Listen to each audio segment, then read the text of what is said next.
Duizenden dozen met alleer archiefstukken worden de komende dagen van het streekarchief in Dokkum verhuizen naar het cultuurhistorisch centrum De Tiert in Bolsert.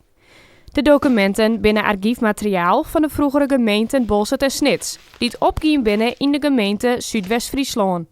Dat gaat van de besluiten van de gemeente die het eerste archief van Snits met burgerboeken, resolutieboeken tot aan bouwvergunningen, alles wat in een gemeentelijk archief voorkomt, dat zit erin. In totaal gaat zo'n 400 meter aan archieven voort en gaat het om een enorm aantal documenten, want het binnen al duizenden dozen die het verhuizen worden moet. De gemeente Zuidwest-Friesland had archieven te huurt in Dokkum omdat ze het oors net kwijt konden.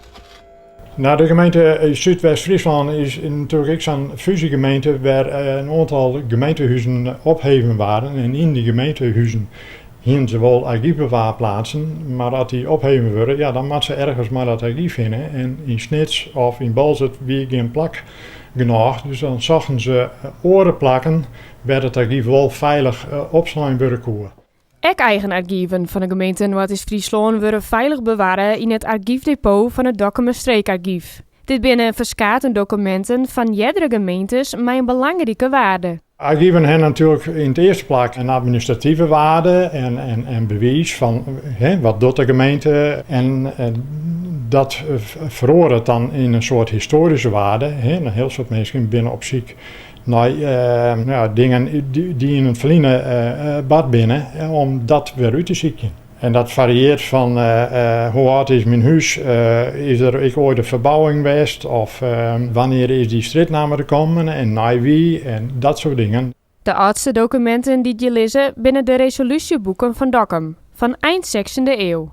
Ja, dat zijn besluiten van het toenmalige stadsbestuur. Dus dat gaat van de oorschap, bij wie spreken van de stadsklokken tot aan hoe heeg de pacht wezen moet van de land of van de huizen.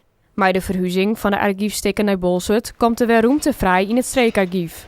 Maar die wordt al gauw weer opgevuld. In het stadhuis van Dokkum, daar leidt nog een stukje archief wat ik nodig hierheen moet.